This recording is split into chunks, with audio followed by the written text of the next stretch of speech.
naturaleza en madera, que de alguna manera también aplica para nuestro proyecto arquitectónico. Estamos hablando acerca de construcciones en tierra, ¿cierto? La mayoría de las construcciones en tierra, al menos las que nosotros pues, tenemos vigentes, las que conocemos, están combinadas con madera, ¿no? La gran mayoría.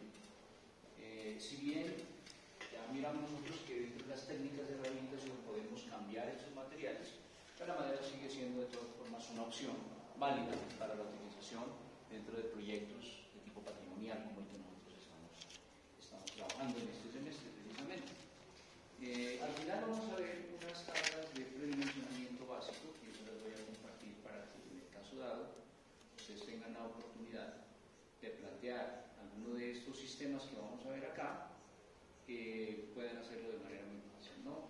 Básicamente se basa en el estudio de la madera, las propiedades de la madera, y con base en eso, pues no ponerlos a ustedes a hacer cálculos complicados ni fórmulas extensas, sino simplemente con base en las propiedades de la madera, escoger de unas tablas cuál sería la sección adecuada para un determinado elemento, que puede ser un elemento de entrepiso, un elemento de columna o un elemento de cubierta, que es básicamente madera, ¿no? ¿Cuáles son primeramente los requisitos que deben cumplir, ¿no? Y esto pues aplica básicamente para todos los sistemas, pero para la madera sí que se vuelve algo bastante importante, por cuanto se trata de un material que ha sido utilizado durante mucho tiempo históricamente, un material que en la actualidad es bastante costoso, ¿sí? Antes trabajar con madera era barato porque era un material bastante abundante. En la actualidad la madera, desde el punto de vista estructural, está muy restringido, porque son pocas las especies que cumplen con las características físico-mecánicas que se requieren para que sean aceptados como madera estructural. No toda la madera es madera estructural. De hecho, la gran mayoría de las maderas que nosotros conocemos son maderas arquitectónicas para acabados, para carpintería, pero no para estructura. Entonces, ahí es donde radica precisamente esa escasez del material como material estructural, que ya lo determinó la norma sismorresistente, y por lo tanto este material debe cumplir con unos factores de seguridad, es decir, que todo lo que nosotros construyamos, por supuesto, debe mantener aquellos criterios de seguridad que especifica la norma sismorresistente en cuanto a su comportamiento, principalmente ante eventos sísmicos, ¿no es cierto? De funcionalidad, por supuesto, porque le vamos a generar espacios, los cuales desde el punto de vista arquitectónico pues deben ser, por supuesto, funcionales. De durabilidad, un criterio un poco complejo desde el punto de vista de la madera, como material de construcción, como material estructural, que estamos hablando de un material de origen orgánico. El problema que tiene la madera es que si no se trata bien, si no se cuida bien, si no se mantiene bien, pues es un material que tiende con el tiempo a deteriorarse, a dañarse. El medio ambiente, la humedad, el viento, el aire, el sol, hacen que la madera se deteriore. Y para esto requerimos nosotros primero, antes de hacer los procesos creativos de construcción y demás, hacerle tratamientos para que podamos prevenir ingreso de humedad, por ejemplo, o que sea atacada por agentes vivos, como pueden ser los insectos, los gorgojos, que ya conocen, que pueden desintegrar la madera, ¿no es cierto? Y posteriormente también, cuando, para que sea durable, debemos proponer planes de mantenimiento de esa madera. Y eso es algo que relativamente, desde el punto de vista de la eficiencia, se vuelve algo insuficiente porque es costoso. La madera yo no la puedo pintar cuando termine un edificio y dejarla allí 100 años. ¿No? ¿Por qué? No me va a aguantar 100 años. Entonces, ¿qué debemos hacer? Cada año, rigurosamente y disciplinadamente, hacerle mantenimientos, retirar el recubrimiento, volver a aplicar recubrimientos, y eso es algo que al final resulta costoso. Tratar de ser lo más económicos posibles, y para eso vamos a ver los diferentes sistemas, y precisamente para eso es que vamos a ver el tema de predimensionamiento, para que escojamos las secciones óptimas que nosotros requerimos, de acuerdo a los criterios de dimensionamiento, de acuerdo a los criterios de carga, ¿no? Para no colocar pues, de pronto elementos sobredimensionados que van en contra de los principios precisamente de economía. La madera no es barata, la madera sobre todo es un material costoso. Dentro del ámbito de la construcción es un material bastante costoso, y más se trata de una madera de tipo estructural.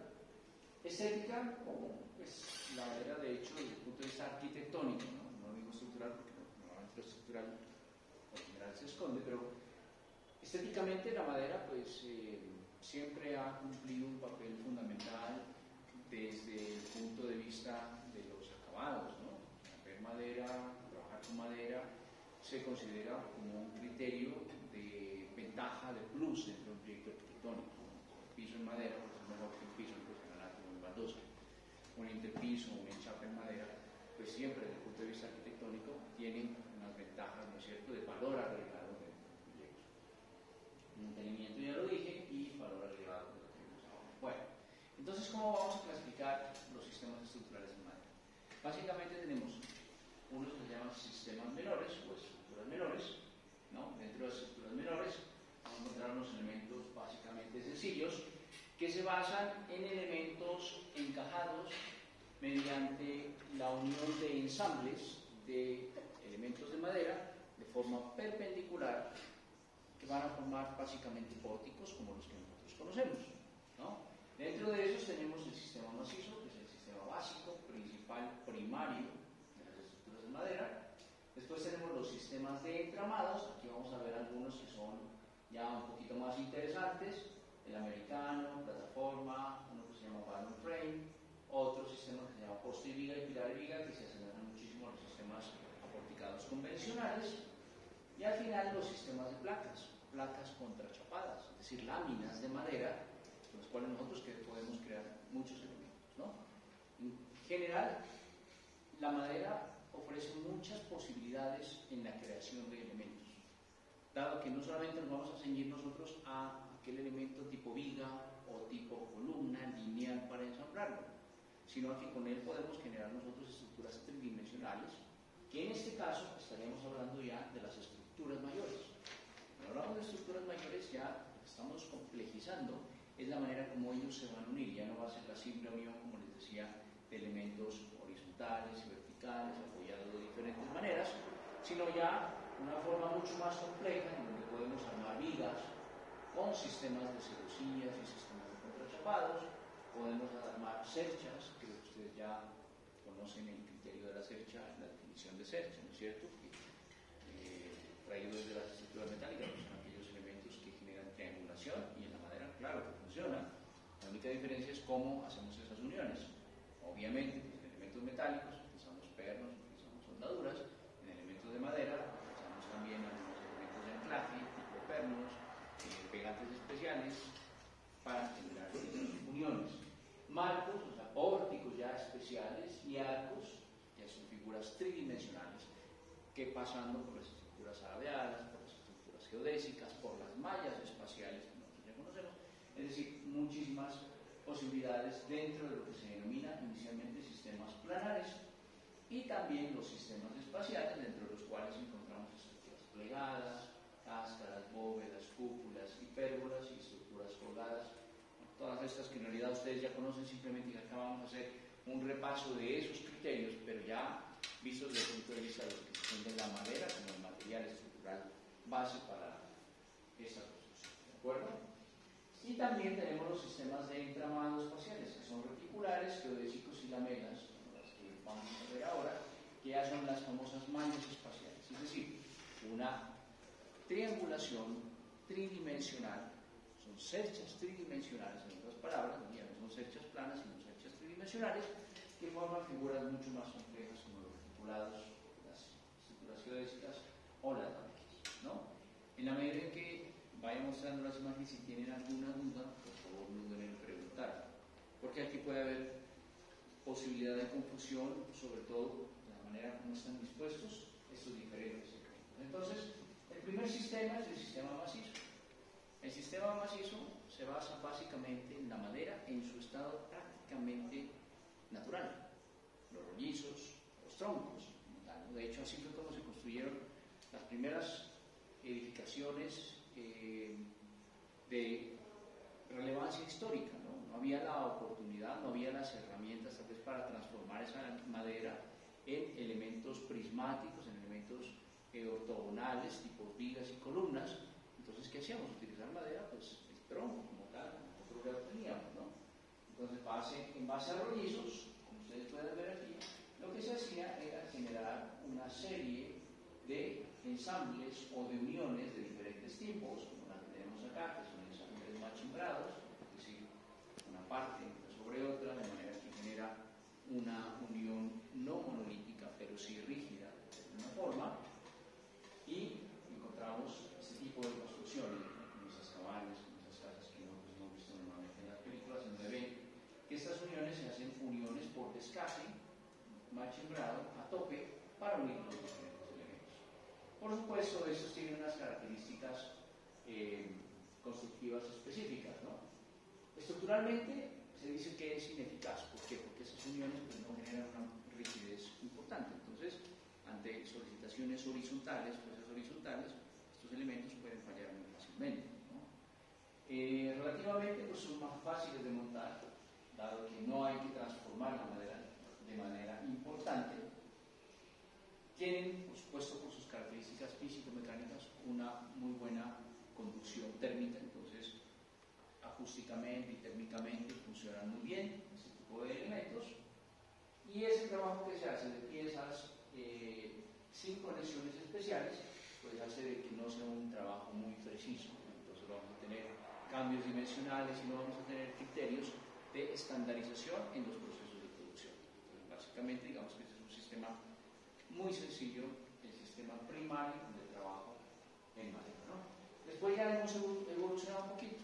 Entonces, ¿qué encontramos? En el caso del sistema americano, aquí ya encontramos elementos de unión específicos, como son los clavos, los tornillos, ¿no? Que se desarrollaron ya en la época de la Revolución Industrial para poder unir estos perfiles, y que se basan básicamente en la utilización de piezas ya de forma prismática, octogonal, rectangular, es decir, ya es la madera trabajada, la madera cerrada, que forma secciones específicas ortogonales, rectángulos o cuadrados, como se ven aquí, que dan pie a elementos verticales para soportes de cargas verticales y elementos horizontales para soporte de cargas de uso, de cargas muertas y vivas, que son las cargas que nosotros encontramos en la estructura, ¿no?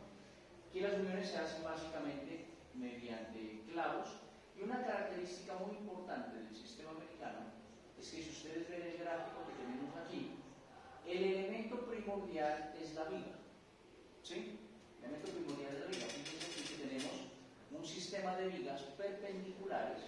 En un sentido tenemos viga doble, en otro sentido tenemos viga sencilla, pero este es el elemento continuo, es el elemento que no se corta en la intersección, mientras que la columna o el pilar, como se llama en el caso de la madera, sí se corta.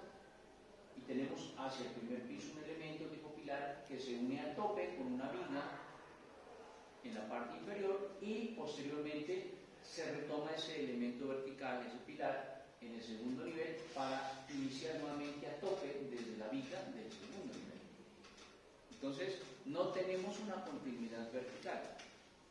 Por supuesto, esto que me hace entender que las cargas verticales, que son las que normalmente a nosotros más nos interesan, ¿no es cierto?, porque son aquellas que vienen de recogerse de todos los niveles de entrepiso, pues no tienen una condición de entrega directa al terreno, sino que tienen que llegar de alguna manera a una viga. Por ese motivo, el sistema americano no es un sistema supremamente eficiente. Todos en general estos sistemas requieren ariostramientos, todos, ¿no? Aquí en la imagen no se pasa a ver. Esas diagonales, esos ariostramientos pueden ser de la misma madera, o pueden ser también elementos metálicos, utilizando los mismos sistemas de tornillos o clavos también que se puedan utilizar. Pero lo más importante es esto, el sistema, cómo se apoyan en las uniones los elementos horizontales y verticales, ¿no? Con esto pues se han creado este tipo de casas. De hecho, el sistema americano se llama americano porque lo desarrollaron precisamente los americanos, y es como en buena parte de la historia se hicieron muchísimas de las casas para los americanos. De hecho, en Estados Unidos se sigue utilizando muchísimo la madera, ¿no?, para la construcción de vivienda, muchísimo. O sea, lo que es la vivienda suburbana, de los suburbios, se hace con madera. Es escaso encontrar zonas en donde se utilice otro tipo de sistemas, sistemas aplicados en concreto o en acero. La madera sigue siendo todavía un material muy usado en este caso, ¿no? Después tenemos los sistemas de plataformas. Los sistemas de plataforma es una variación del anterior, del sistema americano. ¿Cuál es la diferencia? ¿Sí? Tengo una pregunta. Sí.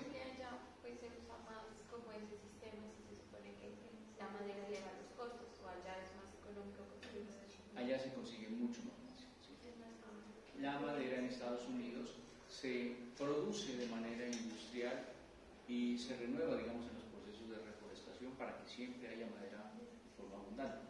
Y se transforma industrialmente en sistemas de contrachapadas también, que es bastante interesante, ¿no? Que vamos a ver más adelante también, ¿no? Allá es muy abundante. También tengo entendido que es por la mano de obra, ¿no? Hacer una casa de madera es más rápido que hacerla en concreto. La mano de obra ya es carísima. Sí, por lo mismo les decía, ¿no? Son sistemas ya industrializados. Es mucho más rápido, son sistemas industrializados en donde esto se produce en serie y permite que el trabajo también de mano de obra sea muy eficiente, mucho más rápido.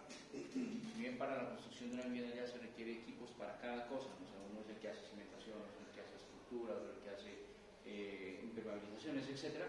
Pues en el tema específicamente de las estructuras en madera hay personal calificado, experto en eso, solamente en trabajar en elementos de madera. Los material que todavía, en el caso de Estados Unidos, es abundante, que se produce específicamente para eso, de características estructurales, y en segundo lugar, pues que desde el punto de vista de los costos, esto es más barato, más barato, ¿no? Bueno, en el sistema plataforma, la diferencia, también observemos este gráfico, ustedes ven aquí tenemos un entablado, este es un entablado complementario, también se coloca sobre unas vigas que tienen relevancia porque aquí el elemento que se corta es el elemento tipo pilar o vertical. Nuevamente, las columnas, los pilares, no tienen continuidad. Pero los entrepisos se entablan para generar una rigidización. Entonces se genera este entramado que rigidiza mediante placas de contrachapado el plano horizontal y en algunos casos también el plano vertical, o sea, podemos hacer entrepisos, aquí miran ustedes, está en el gráfico, por el vídeo no se mira muy claramente, pero aquí se ve que todo este entrepiso está rigidizado y lateralmente también podemos rigidizar mediante contrachapado todas las caras, tanto internas como externas de la construcción.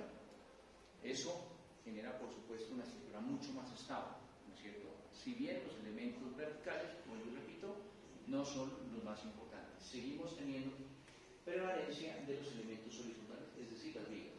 Son continuas, los elementos perpendiculares sobre los cuales está el sistema de plataforma también son continuos, pero los elementos verticales se cortan, ¿no? ¿De cuánto tiempo es la vida útil de ese tipo de vivienda? ¿Cuánto tiempo qué? Es la vida útil de ese tipo de vivienda. Pues eso depende, ¿no? Depende del mantenimiento que se le haga. Ya lo dijimos al principio, la madera requiere mantenimiento anual. Si esto no se hace, pues eso se va a deteriorar muy rápidamente. No hay un tiempo como tal que pueda decir, bueno, es una vivienda para 20, 30, 40, 50 años, no. Eso depende, obviamente, de las tareas de mantenimiento que se hagan del material que se haya utilizado inicialmente, ¿no? Eso puede variar mucho. No hay un tiempo definido, por dar una respuesta, ¿no? Nuevamente aquí, pues los elementos de unión son nuevamente clavos, nuevamente tornillos, y se utiliza muchísimo también los sistemas de platinado, es decir, pequeñas secciones metálicas, sobre todo ángulos, para unir las esquinas, formas perpendiculares, ¿no? Son muy utilizados en este caso.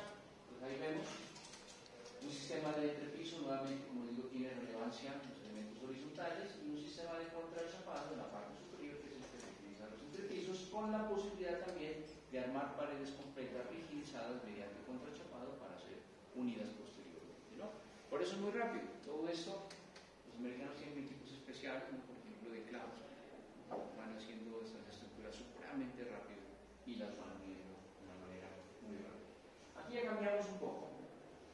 Miramos el siguiente sistema, que es el sistema Banner-Frame. El sistema Banner-Frame ya cambia la condición de importancia de los elementos verticales y horizontales. En este caso, ya tienen relevancia los elementos verticales que ya tienen continuidad. Entonces, aquí se levanta inicialmente toda la envolvente perimetral, ¿no? Toda la envolvente perimetral, en toda la altura, ya sean de 1 o 2 pisos o 3 pisos, los que sean necesarios, por lo general son sobre todo de 2 pisos, se levantan la envolvente mediante los verticales y después se colocan y se apoyan sobre estos verticales, y ustedes ven aquí una viga maestra sobre los que nuevamente se apoyan a tope los elementos perpendiculares para la ubicación de las plataformas del piso, ¿no? Vuelvo y repito, lo más relevante en este caso, un pilar ya tiene continuidad. Entonces, desde el punto de vista estructural, ya hay un funcionamiento más eficiente. ¿Por qué? Porque las cargas van a entregarse de una manera mucho más eficiente y directa hasta la cementación a través de esos elementos verticales. Pero tengan en cuenta una cosa, tenemos un solo elemento vertical, ¿no es cierto? Y un solo elemento horizontal en cada sentido, ¿no? Necesitamos transversal y uno longitudinal, un solo elemento. Entonces viene siendo una estructura diferente en cuanto a la condición de unión, pero simple en cuanto al número de elementos que tenemos en cada dirección del plano cartesiano. Eje Y, eje X y eje Z.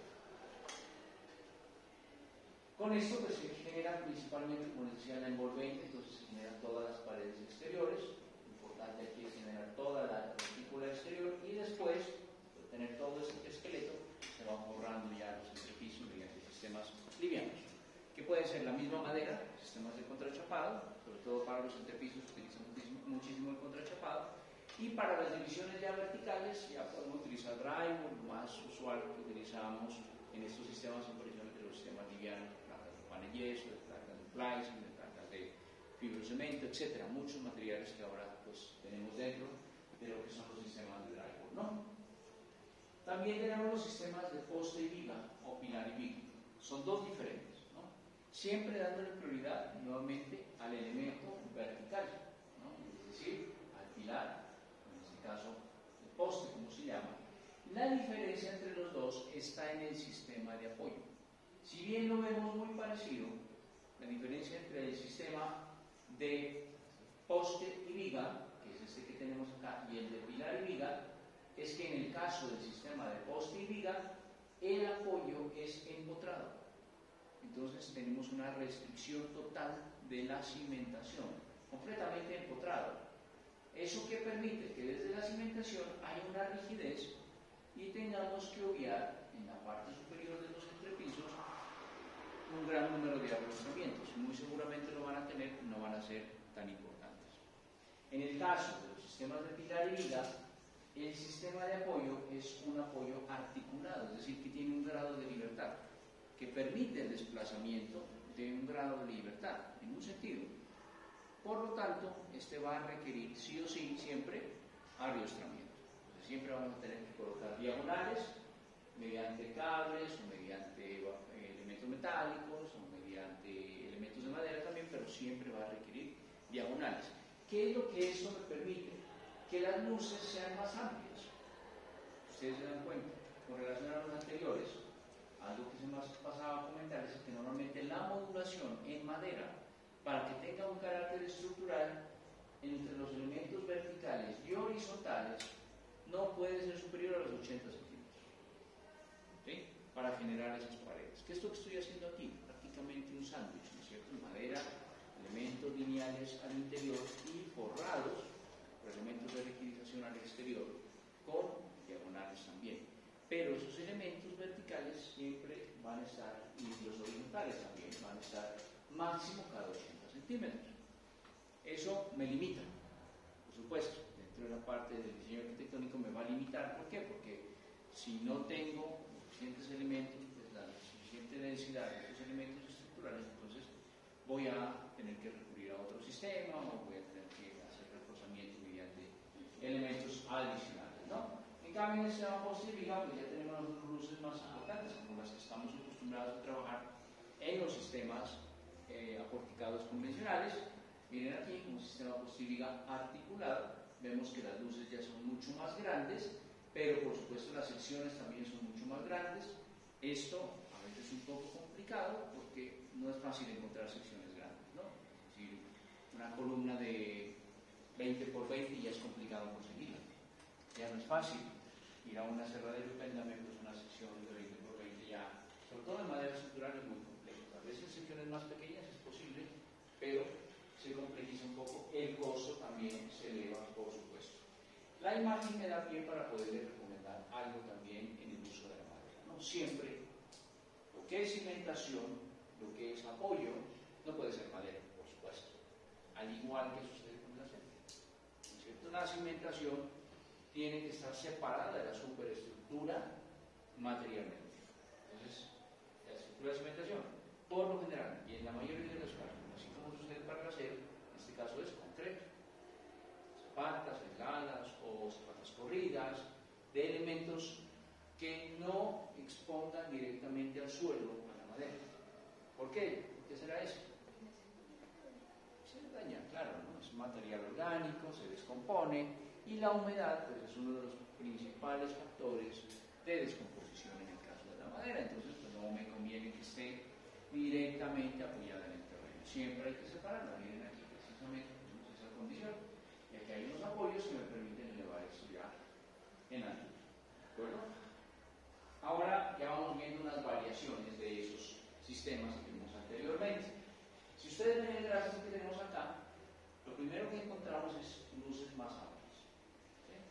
Más amplios a comparación de los que teníamos anteriormente por acá, donde tenemos una densidad más importante. Son variaciones de los sistemas de viga sobre pilar. Para el caso de 2 pisos, aquí el elemento más importante sigue siendo el pilar o el elemento vertical, y a cada lado de él tenemos una viga. Entonces tenemos doble viga al lado del pilar, que sería la viga principal, la doble viga principal prácticamente, para soportar el entrepiso. ¿De acuerdo? Aquí tenemos ese esquema, mire, doble viga principal soportando el entrepiso, ¿no?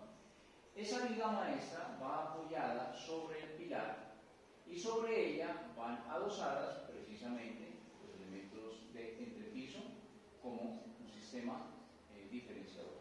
Después se crea ya un sistema de vigas auxiliares, como ustedes lo pueden ver en esta gráfica, sobre esa viga principal, que se apoya, que sirve para apoyar ya el sistema de placas de entrepiso, cualquiera que sea el sistema que pueda utilizar o el material que nosotros vayamos a utilizar, ¿no? Y vemos más o menos el esquema del sistema.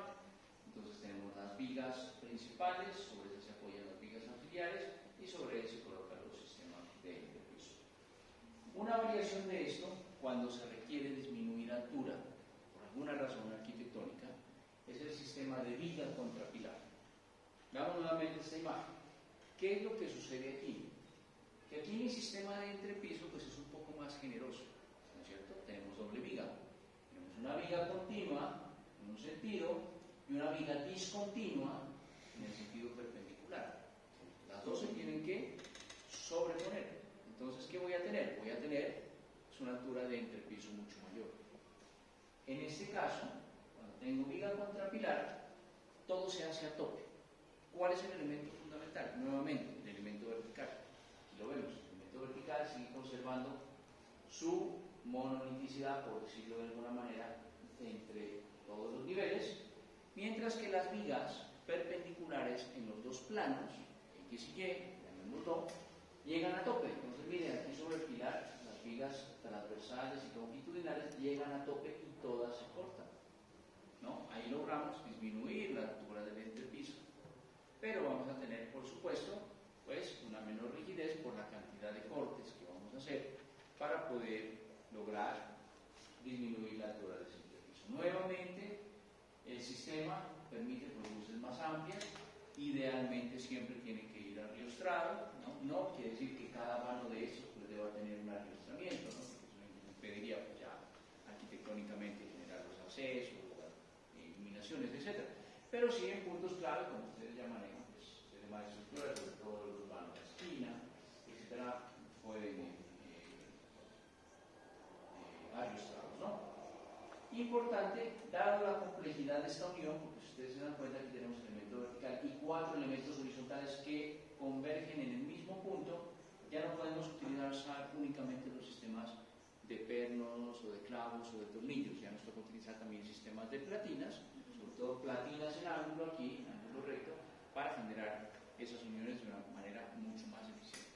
Hay que tenerlo muy en cuenta.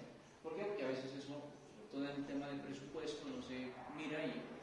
En esta unión, solamente en esta unión, por ejemplo, tenemos, miren, de cada lado un ángulo de metálico que serviría de soporte, que sería 4 por cada unión. Entonces eso al final representa un costo importante y también un peso importante, ¿no es cierto?, para la estructura. Si no quiero eso, y al contrario, yo quiero mantener todos los elementos continuos, está este sistema que se llama doble viga. Entonces aquí, pilares continuos y vigas en ambos sentidos completamente continuas. Acá todas se cortaban, aquí miren, todas se cortan, acá todas se conservan. Entonces, pilares, perdón, aquí está, pilar continuo y doble viga continuas en ambos sentidos. Más material, por supuesto, pero uniones también más fuertes, ¿no? Si tengo más elementos, voy a tener, por supuesto, mayor complejidad de ese nudo y por lo tanto mayor rigidez, algo supremamente importante. En este caso, tenemos es doble viga en ambos sentidos, ¿no? Conservando nuevamente las características de cruces más amplias, igualmente la rigidización mediante diagonales también necesaria, ¿no?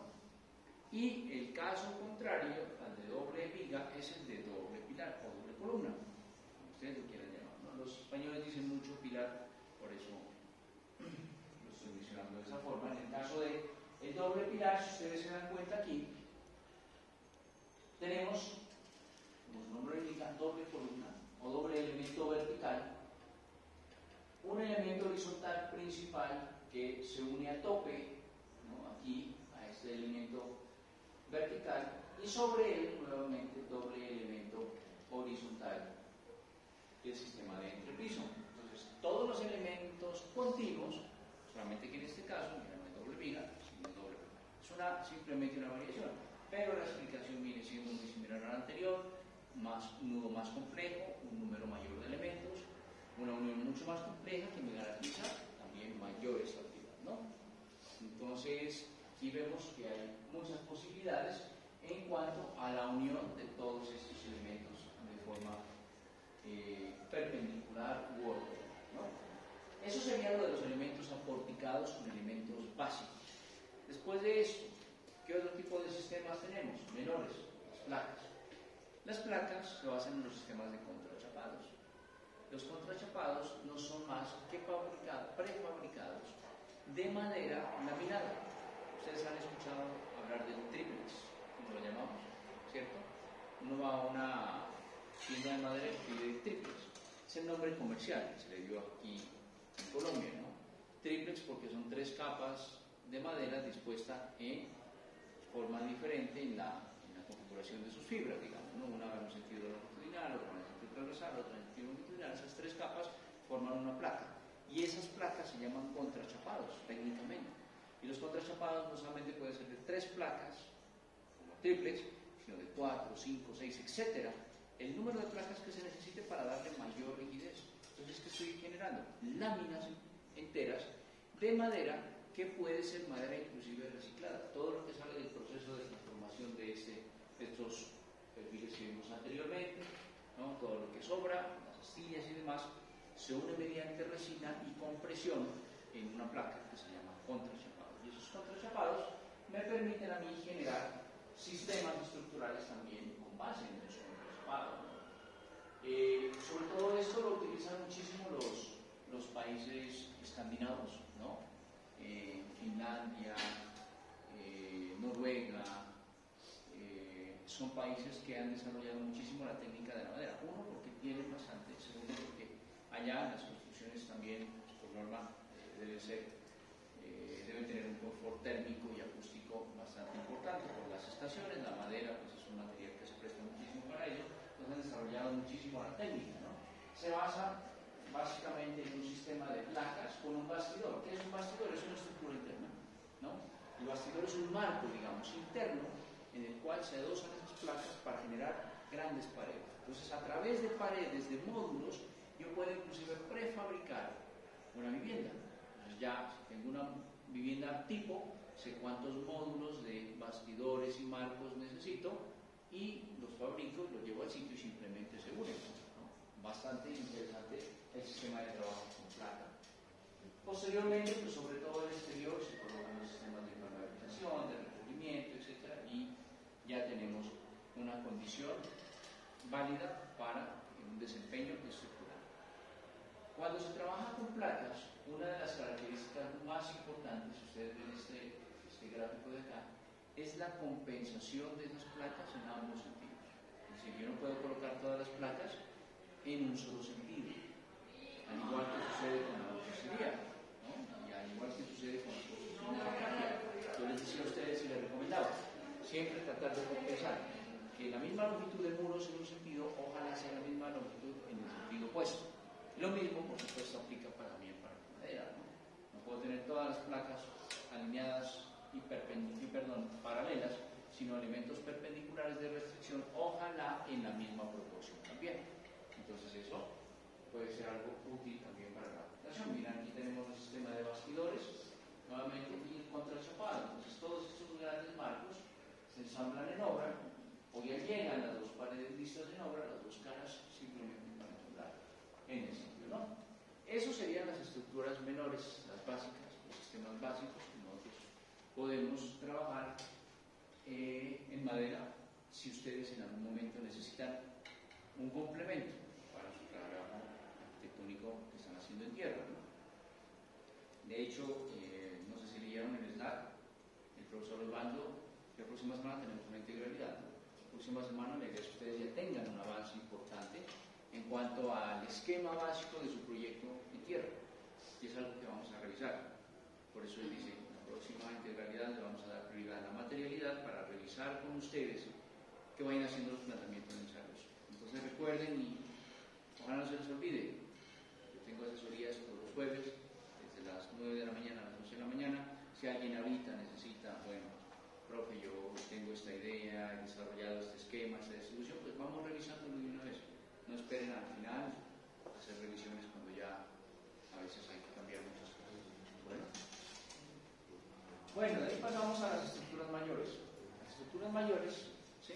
Pregunta, entonces en la siguiente semana nos vemos el jueves, o sea, ya aquí en su clase. Hay integralidad. Por eso, integralidad. El martes no. No, el jueves en la reunión con todos los docentes. Ya.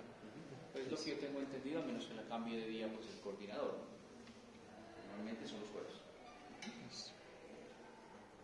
En las estructuras mayores, ya la cosa se vuelve un poco más compleja. Si bien utilizamos el mismo principio, están estos sistemas, sobre todo los sistemas planarios inicialmente, están concebidos para cubrir mayores luces. Entonces ya tengo proyectos más importantes, no sé, un auditorio, muchas veces necesitamos espacios más grandes para reunión, o un salón comunal, o un equipamiento específico. Pues no me voy a ir por los sistemas básicos, ¿no? En donde yo tengo que colocar cada 60 centímetros un pilar, porque se me complica, ¿sabes? El proyecto. ¿Qué voy a hacer? Entonces, en este caso, lo que estamos aquí es elaborando vigas, cerchas, marcos o arcos basados en elementos triangulares que forman un bastidor recubiertos con placas de contrachapado. Y esto permite crear cualquier forma. La forma que ustedes tengan en su mente, no nos quedemos únicamente con aquellas formas completamente ortogonales, irregulares. Entonces mi viga tiene que ser completamente horizontal, uniforme en su sección, lo mismo la columna. Miren estas formas de acá. ¿Qué hay detrás de esto? Detrás de esto hay una serie de elementos de triangulación que forman un bastidor que después se recubre con sistemas de contrachapado de formas bastante interesantes. En el caso, por ejemplo, de los sistemas planares, yo puedo formar vigas. Miren estos esquemas que tenemos aquí. Mediante vigas tensadas, yo puedo colocar varios elementos horizontales, ¿no? ¿Sí? Nosotros llevamos acá un listón sobre listón sobre listón, pegarlos, tensarlos mediante un sistema metálico y ya he conformado una viga. Y eso para mí me puede servir cuando no tengo como tal la sección completa. O sistemas de bastidores de alma llena. Miren aquí. Un elemento rígido en el centro, que es este, y lateralmente lo único que estoy haciendo es colocándole elementos de refuerzo. Aquí estoy prácticamente mirando, ¿no?, esa estructura.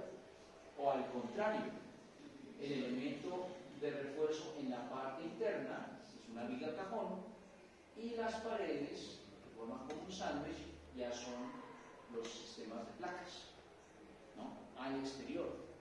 Tenemos una estructura interna que es la que me da a mí la rigidez y la parte exterior que es la que me da la forma. O pues ya las vigas de sección llena, ¿no? Esto me permite a mí generar formas muy complejas como las que ustedes ven acá. ¿Por qué? Porque interiormente, bueno, repito, voy a tener una estructura de soporte, y exteriormente simplemente una cara que le da la forma y la presentación a ese elemento tipo viga. Y esto sí que es una gran herramienta cuando yo tengo que crear cubiertas especiales o formas especiales alabeadas, en donde a veces no sé cómo desarrollar. La madera se convierte en una buena alternativa para generar todas estas formas que nosotros tenemos acá. Como solución, precisamente, mediante la adopción de los sistemas de madera contrachapada o madera natural perfectamente, ¿no?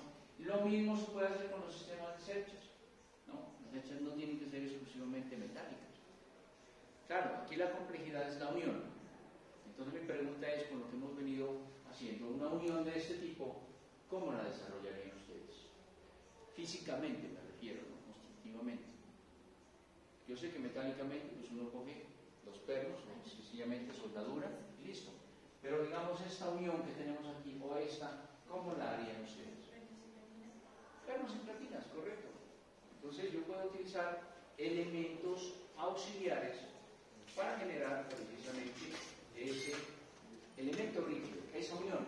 ¿En qué me estoy basando? Simplemente en una triangulación. Y acá hay muchos ejemplos. Miren, ejemplos de formas que se pueden fabricar mediante elementos lineales tipo barra en madera, que si quiero yo los puedo dejar expuestos como están acá, o al igual que los anteriores, yo después los puedo recubrir para formar estas figuras, ¿no? Pero son básicamente hechas. Las hechas que nosotros ya conocemos también hacen parte de los sistemas mayores en madera.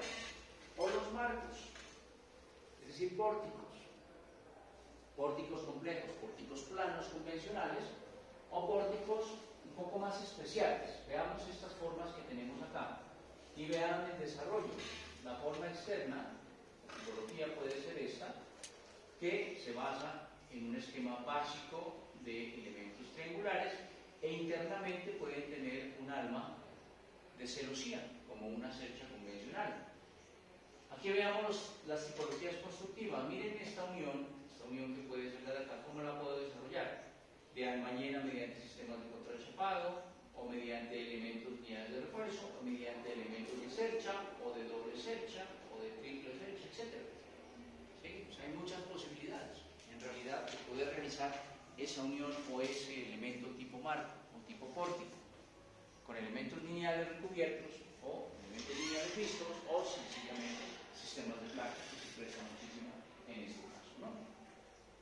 Lo mismo los arcos, retomando el concepto anterior, es lo mismo. ¿Qué es lo que está cambiando? Simplemente la forma, ¿no es cierto? Anteriormente teníamos elementos lineales, ahora tenemos elementos curvos, también que se pueden basar en secciones de placas que forman secciones tubulares, en secciones reforzadas internamente o externamente, o en secciones de vector activo, mediante la triangulación, tipo cercha también, ¿no? Todos ellos son posibles. Las estructuras laminares, ya más allá de eso. Prácticamente las estructuras laminares son el famoso enduelado que nosotros conocemos. Cuando nosotros pegamos una sección de madera, un listón tras listón tras listón, ¿qué es lo que estamos haciendo en un enduelado? Una superficie, en este caso horizontal. Pero yo puedo pegar y hacer ese enduelado en superficies diferentes a una superficie plana convencional. ¿Cómo? Haciendo, por ejemplo, estructuras espaciales, como esta cúpula, o estructuras pegadas, o estructuras tipo cáscara, o estructuras tipo bóveda. Y aquí ven ustedes un esquema básico de cómo funcionaría eso. Básicamente es un armazón interno también, que es el que da la forma para poder después recubrirlo con un sistema de enduelado. Y perfectamente se convierte en una estructura tridimensional. En este caso, por ejemplo, muy parecido a la estructura alabeada de doble curvatura, la famosa silla de montar, ¿no es cierto? La estructura de doble curvatura opuesta. Curvatura en este sentido, curvatura en este sentido, perpendicular, y mediante el enduelado, pues le estoy dando una forma prácticamente curva, ¿no? Alabeada. En este caso tenemos las estructuras plegadas, las cáscaras o las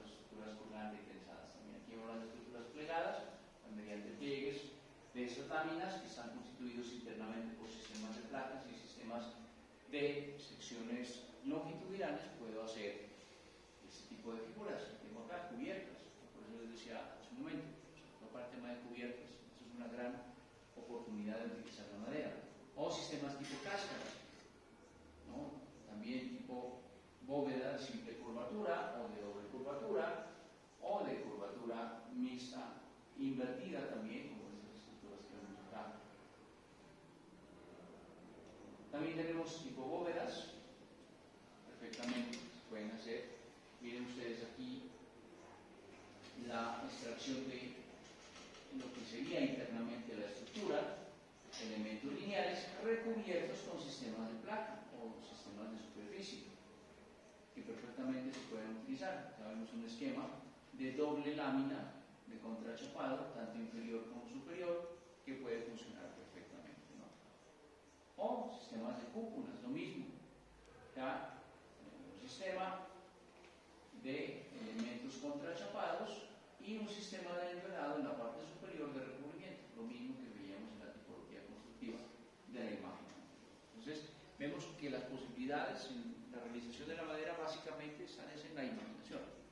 ¿Sí? Si a mí se me ocurre una forma especial, cúpula, bóveda, arco, lo que yo quiera, pues tengo que descomponerla en los elementos mucho más sencillos que pueden convertirse en piezas de madera que yo voy a ensamblar. Ya la resolución de la unión ya lo podemos hacer posteriormente, pero si entiendo cómo funciona tridimensionalmente esa figura que yo quiero, también puedo descomponerla en sus elementos mucho más sencillos, es decir, los elementos lineales y los elementos de superficie que permitan generar esas formas especiales que nosotros tenemos. Inclusive llegar a este tipo, ¿no? Sistemas paraboloides, ya ustedes los conocen. Aquí lo que estamos haciendo básicamente es un recorrido, nuevamente, por los diferentes sistemas estructurales. Entonces, ¿qué hemos visto hasta ahora? Sistemas de sección activa, ¿no? Las estructuras menores prácticamente son sección activa. Sistemas de superficie activa, todos estos que estamos mirando acá, con superficie activa, combinados, por supuesto. Sistemas de vector activo, todos aquellos sistemas de flechas, o de estructura de soporte, pues vienen siendo prácticamente sistemas de vector activo al interior de esa composición. ¿De acuerdo? Estructuras combinadas también, en este caso ya tendremos estructuras colgadas o tensadas. Entonces, utilizar la madera acompañada también de cables, como se podemos ver acá, cables aquí para generar tensión. Entonces habrá elementos sometidos a tensión pura, que son los cables, y elementos sometidos a compresión pura, que en este caso van a ser los elementos de madera, que soportan precisamente pues, más que todos esos elementos o esos esfuerzos de compresión, ¿no? En este caso se requeriría principalmente madera laminada o libre de defectos, pues para que pueda soportar esos efectos que son mucho más complejos. Aquí lo difícil es la unión. Hay uniones mucho más complejas en estructuras pues, arabeadas o estructuras tensadas porque deben soportar eso, pero para eso tenemos precisamente los elementos metálicos que nos pueden ayudar, platinas, ángulos, tubulares, etcétera, que nos sirven para hacer esas conexiones o esas uniones.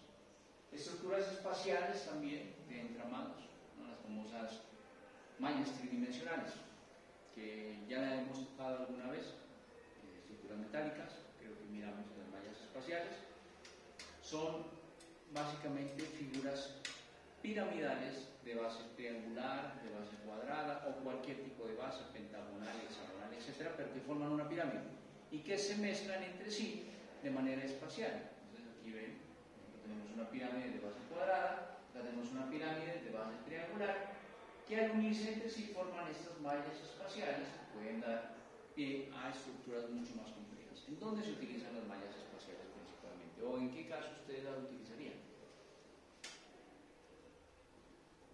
Plazas o plazas, ¿no? Como espacios más abiertos.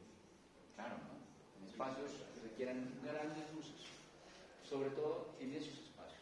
Grandes luces se pueden trabajar únicamente mediante mallas espaciales, porque son autoportantes, porque yo no necesito colocarle cada cierta distancia un elemento de soporte, sino que puedo perfectamente soportar grandes luces, ¿no? 20, 30 metros, con una malla espacial de un espesor pues, no muy amplio, ¿sí? Pero que se basa en la triangulación.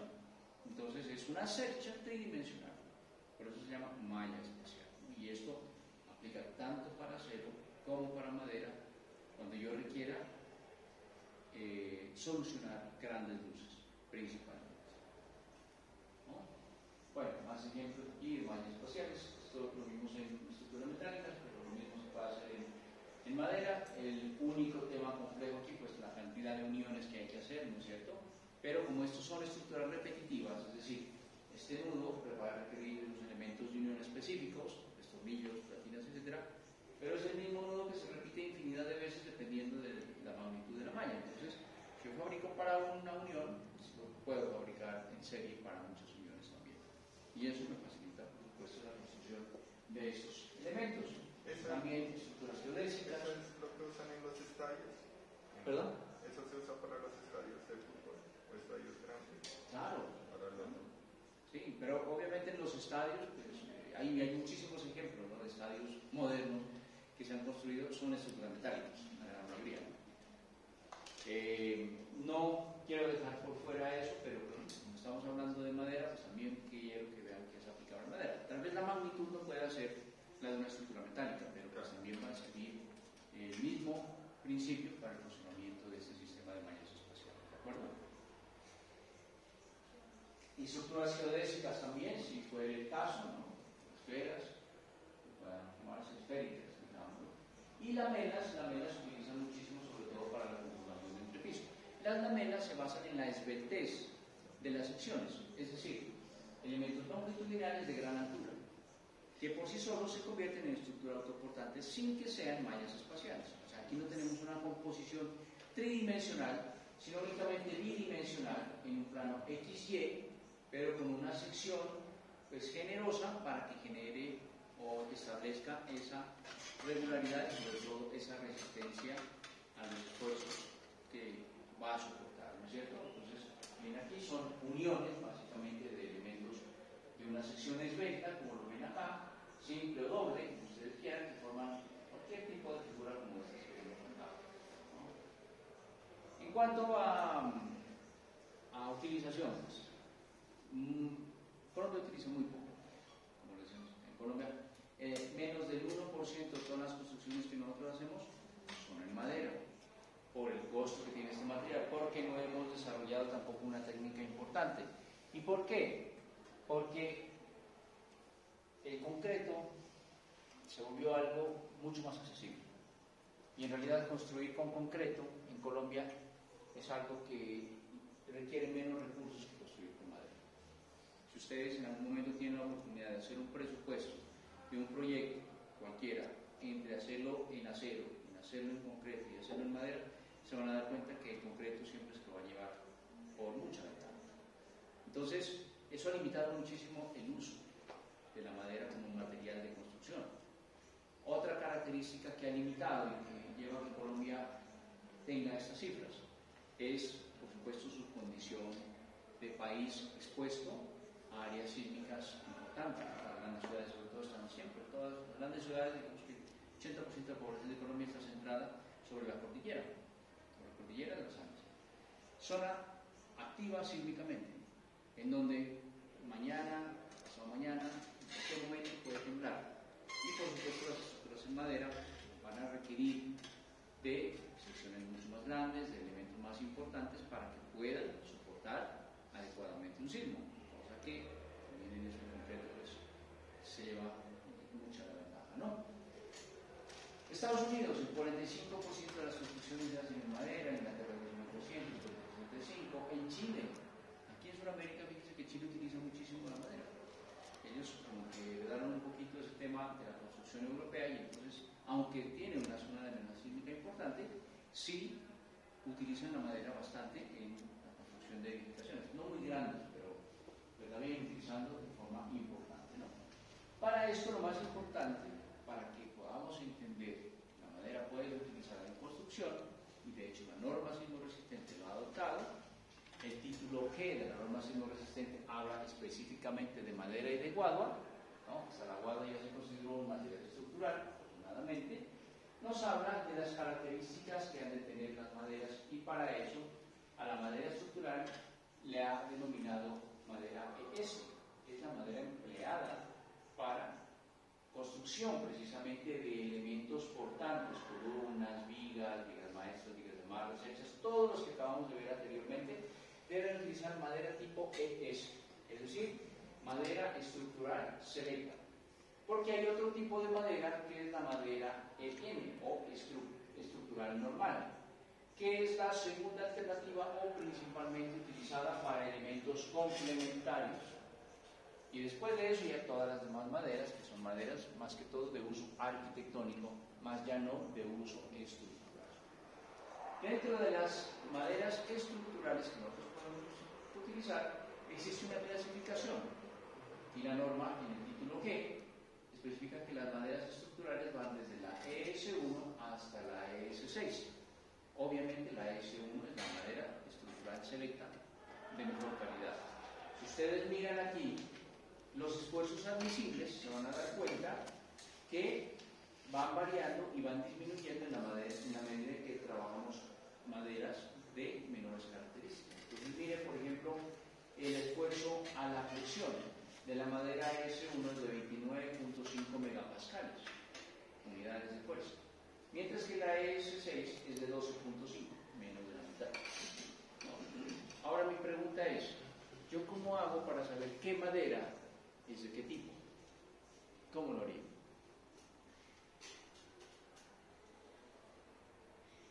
¿Qué madera conocen ustedes? Empezamos por ahí y vamos llegando a la luz. Pino pátula. Pino pátula. Pino pátula. Eucalipto, granadillo. Sábado. Pandala. Bueno. De todas las que me han dicho, ninguna es estructural. Imagínense. De todas las que ustedes me han comentado, ninguna es estructural. Es arquitectónica.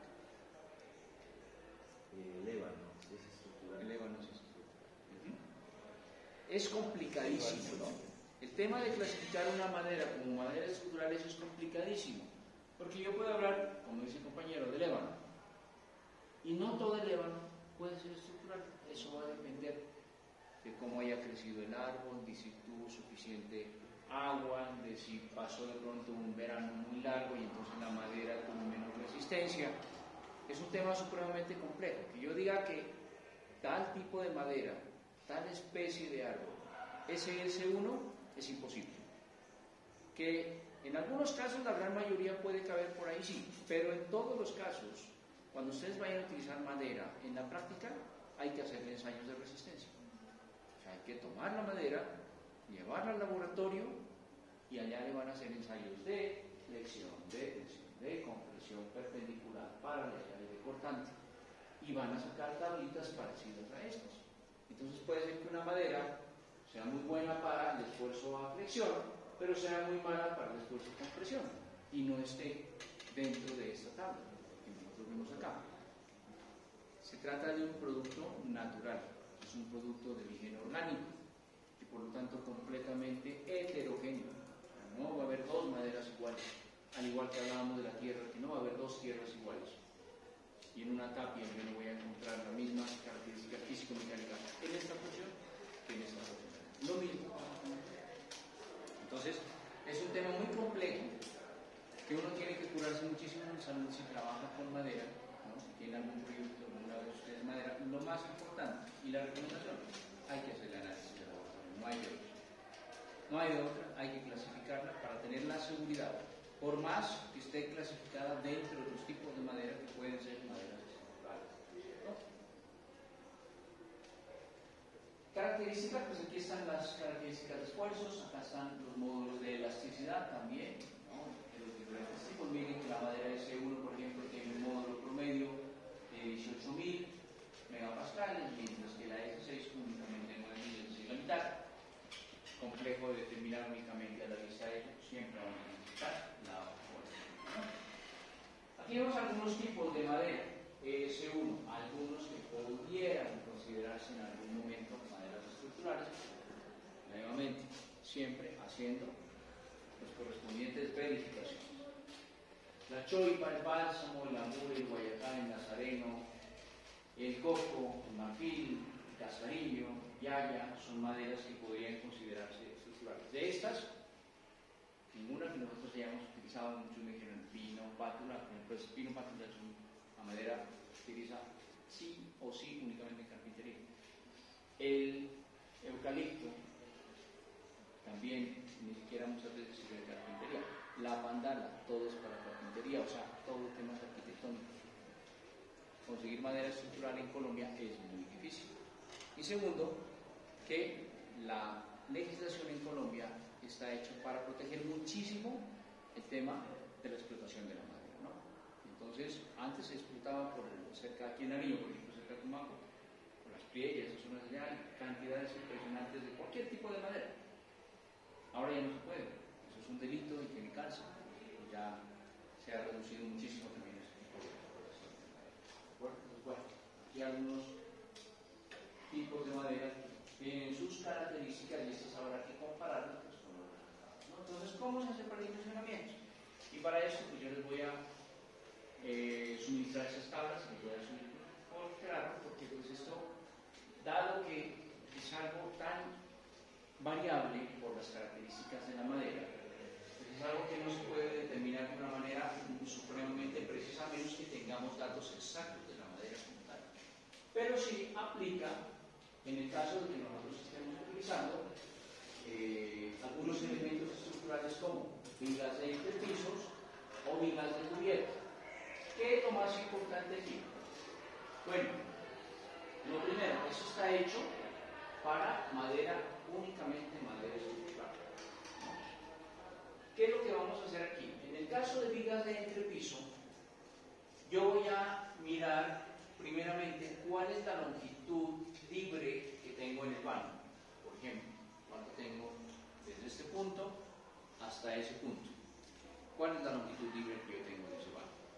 En segundo lugar, debo determinar cuál es la aferencia. La aferencia quiere decir la distancia que haya entre esta viga que yo voy a colocar aquí, que tiene esa luz, y la que sigue en la misma orientación o que sea paralela. Aferencias de 3 metros o de 6 metros normalmente son muy comunes para estructuras en madera. Las más comunes son las de 3 metros, ¿no es cierto? Es decir, que yo si tengo una viga aquí que mide 5 metros de luz, la siguiente no puede estar a más de 3 metros paralela a esa viga de 5 metros. ¿Sí me hago entender? Eso está claro, ¿no es cierto? Entonces, determinar las aferencias.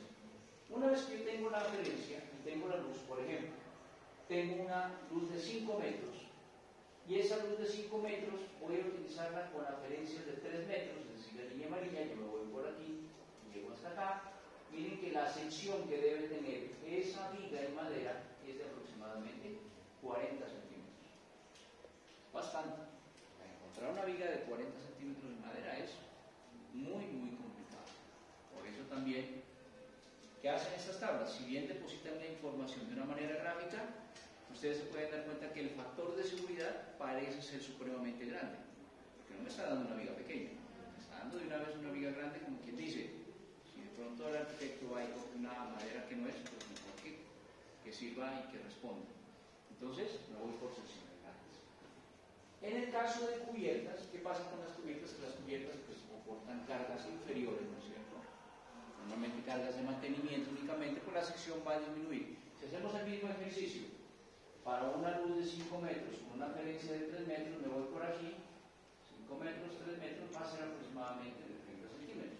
Entonces, vigas de cubierta por lo general son más pequeñas que vigas de entrepiso, las secciones, pero sí me está generando secciones importantes. Bueno, ahora, el ejercicio nuestro es netamente académico, ¿no? Que haya o no haya vigas de 40 centímetros, pues habrá que irlas a buscar, pero pues si nos da ese predimensionamiento y ustedes tienen que utilizarla dentro de su proyecto, ahora que están planteando su proyecto con construcciones de tipo patrimonial, pues si nos da 40, pues listo, no por 40, ¿no? Aquí tenemos la referencia, ya saben cómo hacerlo, definimos la referencia, definimos la luz libre y por allí determinamos la altura.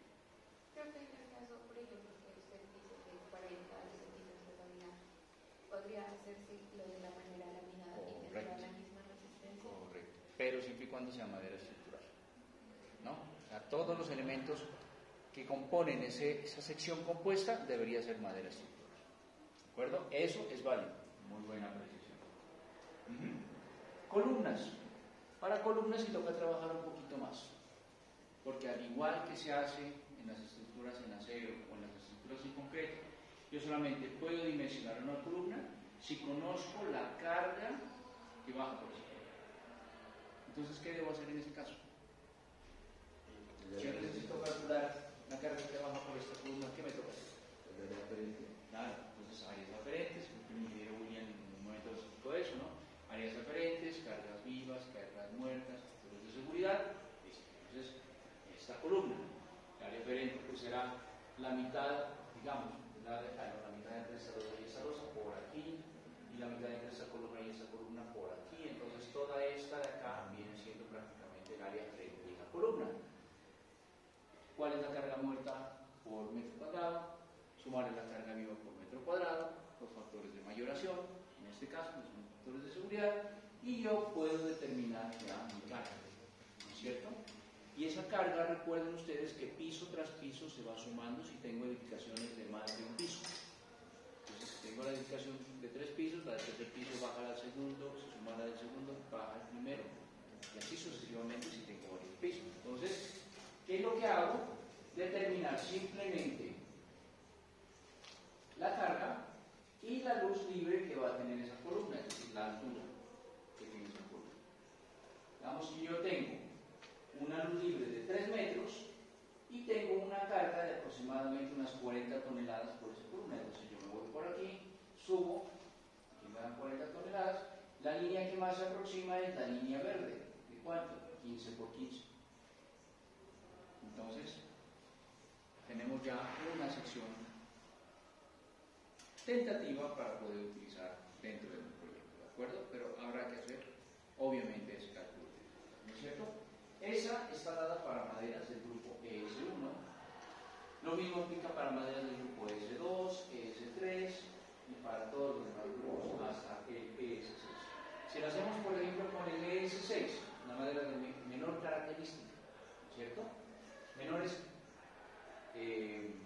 condiciones de soporte de esfuerzos. La misma, 3 metros, aproximadamente 40 toneladas, digamos, es por aquí, yo me pongo por aquí, una luz de 3 metros, entonces que la línea que más se aproxima es la línea azul. ¿De cuánto? De 20 por 20. Más mala sea la madera, o menores características tenga, más grande va a ser la sección también. ¿De acuerdo? ¿Preguntas, inquietudes? ¿Está claro? ¿Se animarían a utilizar la madera para sus proyectos? Profe, digamos para fachadas, que donde quiero usar madera, ¿no? Sería mejor, digamos, como no están, digamos, no está soportando cargas importantes, ¿no? Como son entrepisos, sino solamente elementos de fachada y cubierta, ¿podría hacerse con ES6 o no? Ahí no necesitas hacer madera estructural. Puedes utilizar cualquier arquitectónica. Esto solamente para elementos que soporten cargas, esfuerzos, vigas, columnas, que hagan parte del sistema de resistencia sísmica. Si hace parte de un muro cortina, fachada, ¿no? Que ahora se utiliza muchísimo, o una pérgola, o qué sé yo, que son elementos arquitectónicos, utilicen cualquier tipo de madera, no importa. Para eso está toda la madera que nosotros conocemos. Si no tiene compromiso estructural. ¿De acuerdo? Bueno, entonces, con esto hicimos un repaso general de lo que es la madera aplicada a su proyecto. ¿En qué etapa de su proyecto van ustedes? ¿Qué han adelantado hasta ahora, desde la entrega que fue la semana pasada? ¿Pasada? ¿Qué han adelantado? Porque es que hasta ahora no me han visitado a mí en las asesorías. Y yo no quiero que lleguen después, como siempre sucede, ¿no? La fila, la última semana, a solucionar el sistema estructural de construcción en tierra. Entonces, vuelvo y repito, yo las asesorías las tengo los jueves de 9 a 11. Si ya tienen un esquema ustedes básico de cómo van a plantear su proyecto arquitectónico, revisémoslo. Revisemos esbelteces, horizontales, verticales, espesores de muro, que eso ya lo conocen. De hecho, eso fue parte de la primera presentación que hicimos de estructuras en tierra. Entonces, vamos adelantando eso para que no nos coja la tarde, la noche, más bien, en ese predimensionamiento, ¿no? Y si lo vamos a aplicar madera, pues con mayor razón. Ahora, si ustedes recuerdan ese primer proyecto que yo les mostré como ejemplo, ¿no? Por allá en México, ahí había elementos en acero que acá podrían ser elementos en madera como sistemas complementarios, no porque tengan que estar metidos dentro del tapia o dentro del adobe, sino porque hacen parte de su edificio como un elemento anexo de manera complementaria, ¿no? También lo pueden pensar. Profe, una sugerencia para que comparta las diapositivas. Cuando de son las importantes, sí, exposiciones. estas se las comparto.